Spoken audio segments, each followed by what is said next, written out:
It's sad. It's crazy. Yeah, it is very sad. It's just people just can't be themselves. Yeah. There was a young guy that I was helping. Like over the years, I taught many young guys to wrestle as well, and they became part of my family.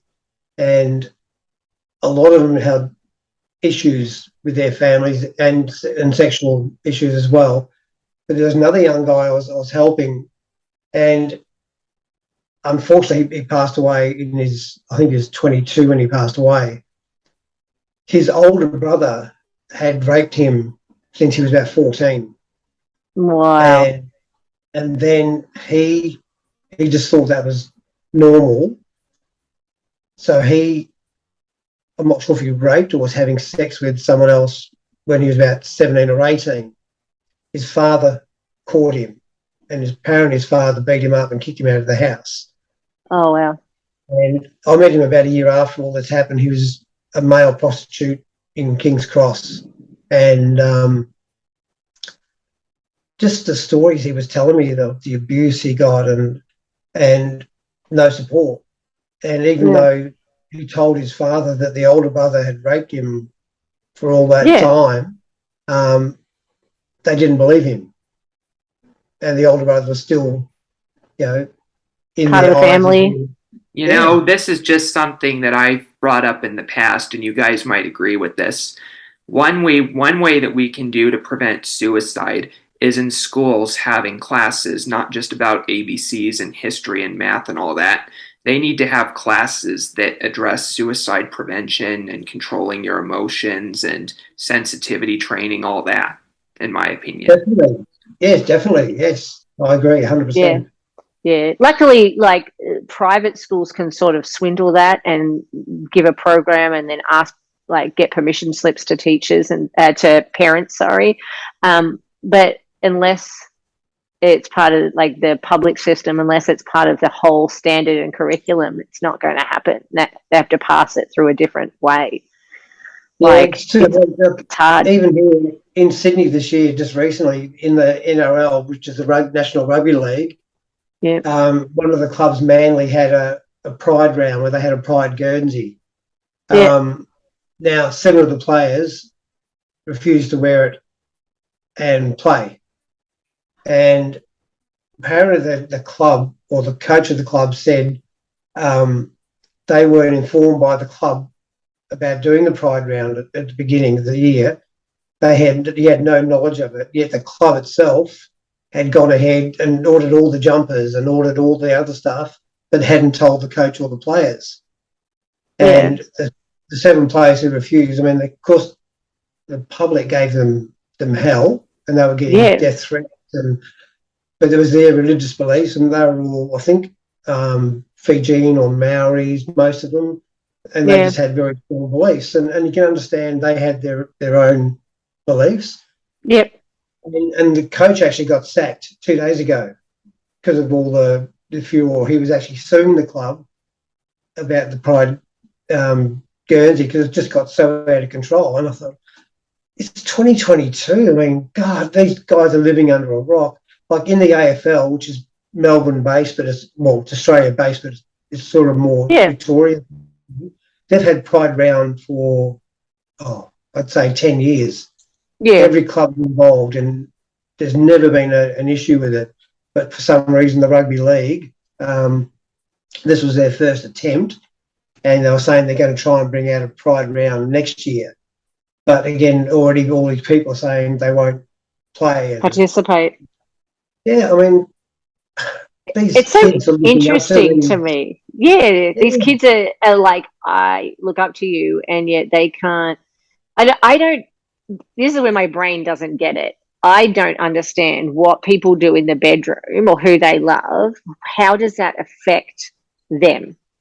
How does that affect your religion? How does that affect these things. I don't understand it, and my brain can't comprehend it at all, because like I'm also a special education teacher, and I've got religious kids in my class, and like they looked at me like shock horror when I was like, "Oh, my girlfriend's coming into town," and they're like, "Excuse me? No, God doesn't believe that, and you're going to hell." And I was like, "Excuse me? None of that in my classroom." And they're like, "Pardon?" I was Yeah. like, "Mm-mm." So you can love Yeah. whoever you want to love. And I gave my whole class a big lecture. I'm shocked that I did not get parents calling me, Yeah, definitely. because Yeah. I was like, I want whoever to love whoever. Like, if you love a boy, good. If you love a girl, good. If you can love whoever you want, as long as you're happy and they make you happy and they're kind. What does it matter? And these kids were sort of like, actually, you're right. But no one's ever told them. Yeah. You know what else?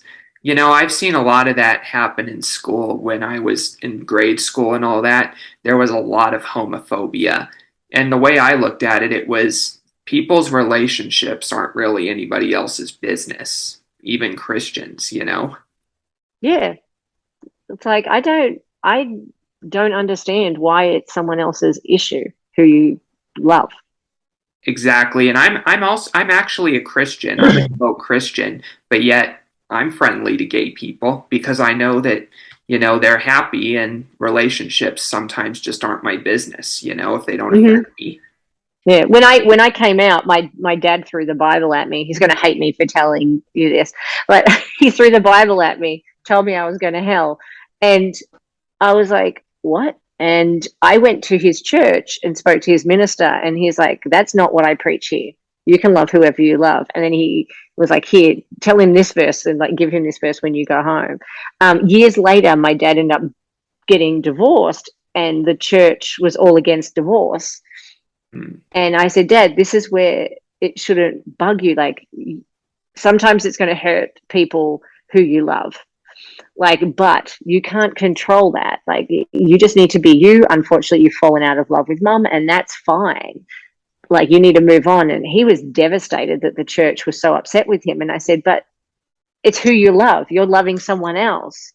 But you did the same to me, but you expect me to just, change." And he was like, "I never looked at it this way." And he's now 100% changed. He's like an Aussie bloke. Like, he lives up near Albury Wodonga in a place called Tallangatta.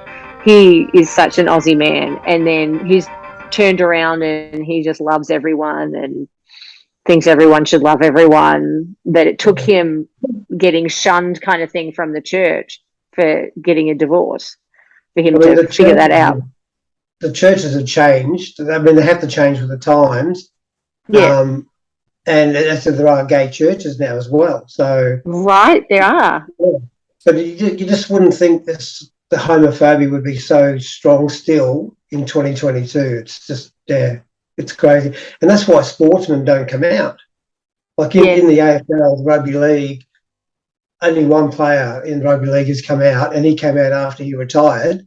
That was Ian Roberts. And that was like 15, 20 years ago. They're just scared to come out because their fear of what the reaction is from the press. They don't want to be known, as the gay footballer. And it's the same with me. I didn't want to be known as the gay wrestler. Yeah. I wanted to be known as a wrestler who was gay. Right. I just didn't want to become the gay wrestler. And over the years in professional wrestling, gay characters were always there, but they were always created as bad guys. Yeah. As evil. And the crowd would love seeing them get beat up every week. And that was just, to me, totally wrong. That's disturbing. But nowadays, lucky enough, there's quite a number of openly gay wrestlers here in Australia, and in America there's probably dozens now, and it's just accepted now, which is great. Yeah, it's very great. Do you think that it's like I feel like more sports people come out here in the US, surprisingly, than Australia? Do you think it's like that whole Aussie bloke kind of it facade? is, Yeah, Yeah. yeah.